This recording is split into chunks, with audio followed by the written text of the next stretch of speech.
Today, I want to talk about having a more holistic, intuitive relationship with movement because I think what a lot of people, including myself for a very long time, don't really realize or recognize is that when we don't have a holistic relationship with movement, we don't have an intuitive relationship with movement, when we walk around carrying all of these rules that we picked up from diet culture along the way, it actually has a negative impact on our health when we're exercising. But when we can be more intuitive with the way that we are exercising, when we can listen to the internal cues from our bodies, and we can start to show up in a way that is moving and working out for not only our physical bodies, but for our mental health and our emotional health, we get so much more out of it. So when we think about what the more impactful benefits you're going to get if your relationship with hip movement is intuitive, I can list off a few for you. You're going to have decreased anxiety. You're going to have better sleep. You're going to have improved health markers, like with your blood work and your labs. You are going to have a better body image. You are going to just overall feel like you can be more consistent with your workouts. Why is this? Because again, when we are carrying around these rules, and a lot of people don't even realize that they picked up some of these rules from diet culture, we are less likely to be consistent. So what are these rules that I'm talking about? What do these sound like? Maybe you have a rule that you have to work out a certain number of days per week. Maybe you have a rule that you have to work out a certain number of minutes per day. Maybe you have a rule that you have to be sore with the workout you're doing, or it doesn't count. Anything that you have mentally in your mind to say, if I don't do this, then it doesn't count, keeps you trapped in this cycle where you are less connected to your body. And that was a place that I lived in for a very, very long time, where I had to work out at least an hour of cardio a day. I had to do 5 days a week of at least 45 minutes of strength training. So yes, I was working out 2 hours usually per day every single week when I was in my 20s. No wonder I was gaining weight and couldn't feel like I could ever calm down in my body because my stress response was always on. So for me, when I was coming out of that, I had to come to a place where I took a big break from movement. I actually stopped working out altogether for a really long time so that I could find that deeper connection with my mind and body to understand, okay, how am I feeling today? Am I sick? Am I injured? Closing my eyes, getting connected more deeply with my body to understand what it needed. Because oftentimes in the past, I would just push through that. I would push past an injury, I would push past being sick, all to get on to the treadmill and be able to burn through some calories. And that never served me. It just elevated my stress response, made things worse, made me more anxious, and made me more weight loss resistant.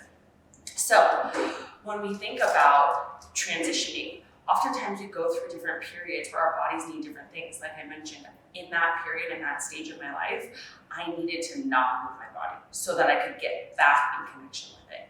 Then I started doing more low impact style workouts like the yoga and the Pilates that you guys have been seeing me do here for years. That is my mainstay. For me, that is what I'm doing 5 days a week. I'm going for a walk, I'm doing some sort of yoga, Pilates for 15 to 20 minutes, because to me, that's what allows me to not only feel calm in my mind, but it also allows me to feel strong, centered, grounded, and gets my blood circulation going. I feel more energized after I'm working out like that. Now that I'm 5, 6-ish years, I'm trying to think of how long it's been since I had a really disordered relationship with exercise, I'm in a place where I feel like I can incorporate more strength training. My adrenals are healed. I have a very stable place with my thyroid medication. I'm in a really good place hormonally. And so I wanted something different, also for my mental health, also for my emotional health, for my relationship. Me and Chad wanted to do something, try something new and fun together. So I go with him once, maybe twice a week sometimes, and we'll do a weight training class. Is this high impact? No, I don't believe in that type of movement. I don't believe in that because of the state of stress that most of us are in at a baseline these days. So do I do any of that kind of stuff? No, but I wanted to try and incorporate something new and different. And because both my mind and my physical body are in a place where they are more healed, I can start to incorporate things like that, and it doesn't feel like a burden, it doesn't feel like it's exhausting, it doesn't feel like it's overwhelming. And so that is the point of intuitive movement. That's the whole reason that I've told you that whole story and journey of mine, is to help you to really understand that through seasons of life, as your body evolves and goes through different changes, where maybe you're in a healing state right now, maybe you're coming out of having gone through this healing journey and you feel much more energized, you are going to shift and change as a human in terms of what your needs are with exercise and movement. Just like you do with your diet, your needs fluctuate day to day based on your stress levels, where you're at in your menstrual cycle. Your needs are going to also change with movement based on what you're enjoying at the moment, what feels fun to you, what feels exciting to you, what your body needs metabolically in terms of building lean muscle, having strength. So the more you can deeply connect with your mind and your body, the more that you can close your eyes for a minute and deeply check in with what you need in that moment and in that season of your life based on your stress levels, your hormones, your energy levels, the better you will be able to serve yourself in choosing the workout that is right for you. So if you're somebody who is chronically exhausted and you feel like you are always drained and you can't really get out of bed out in the morning without 3 cups of coffee, going to a high intensity interval training class is not going to serve you. That's going to deplete your adrenals even more and make you feel even more exhausted. You would be much better served doing something like yoga or going for a walk outside in nature where you're getting the sunshine on your skin and resetting your circadian rhythms. If you're somebody who has great energy levels and you're trying to lose weight, maybe doing something like a little bit of weight training a few times a week to build your lean mass is what you need in your life. So getting really clear on where you're at and stopping searching outside of yourself for all of the answers. Because whatever somebody's doing on social media, including myself, is not going to be what the solution is for you. If you can go inward and say, how am I feeling? What are my needs? And what is my body asking me for right here, right now in this moment? And again, it's going to change day to day, not just season to season. You are going to be much better able to give your body what it needs and to get the results that you want to get. So if we go back to the rules that I was talking about in the beginning, and you identify with any of those, like my workout has to burn a certain number of calories, or my workout has to be this specific way, like it has to be an hour of cardio, or it has to be a certain number of days per week. Whatever rules that you might start noticing in your head since I mentioned that, here's what I want you to know. First of all, number one, movement rules can inhibit you from finding movement that you actually enjoy. So if I was to say to myself, I can only do Pilates and yoga for the rest of my entire life, it would have inhibited me from being able to try this weight training class that I now do once a week with my husband, that I really enjoy, that I have a lot of fun at, where I feel like I'm doing something new, I'm getting better at something new, and I'm getting to connect with him in a different way. So notice if you have rules that are inhibiting you from trying something new. Maybe you saying that you have to go for a run every single day is inhibiting you from trying a dance class or doing tennis or doing something that you might actually enjoy more. You have to give yourself the opportunity to be able to try new things, to discover what it is that's actually going to keep you in a place where you are enjoying the movement, you feel good doing it, you look forward to it, and you're having a good time. That's a really big part of consistency. Number two, when you have these rules around movement and it doesn't feel intuitive, it's going to keep you in an all or nothing mindset, which I just kind of touched on. But if you think about the fact that you're like, oh, either I work out for an hour or I don't work out at all. I hear that all the time.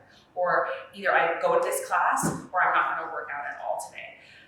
That all or nothing mindset is never going to serve you. With movement, we want to be consistent. We want to do things every single day, whether that's 10 minutes, an hour, whatever you can get in. And so letting go of the rules that it has to be a certain amount of time. Maybe one day you're feeling really kind of sleepy, and so doing 10 minutes of stretching wakes your body up and allows you to feel more energized to take on your day. And doing nothing actually wouldn't have served you at all. But maybe another day you have way more energy and time, and so you have the space to do an hour-long class. So really letting go of the movements around time constraints is so important for letting go of that all or nothing mindset. The next thing is those rules can absolutely trigger guilt and shame. And who is that serving?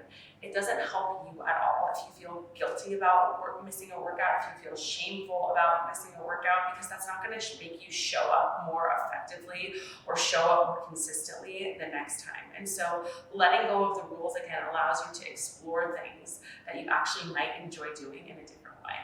And finally, when you have these rules around movement, you're completely inflexible to your schedule, to the demands of your current life and the season of life you're in, and how your body is feeling that day.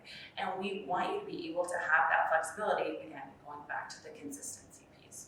So I hope that this was helpful for you guys in terms of understanding that the more your relationship with movement is intuitive, where you're tuning into your body, you're listening to your body, you're asking it what it needs, you're getting in touch with its cues, the better results you're gonna get, the better your health markers are gonna be, and the better you're going to feel mentally and emotionally.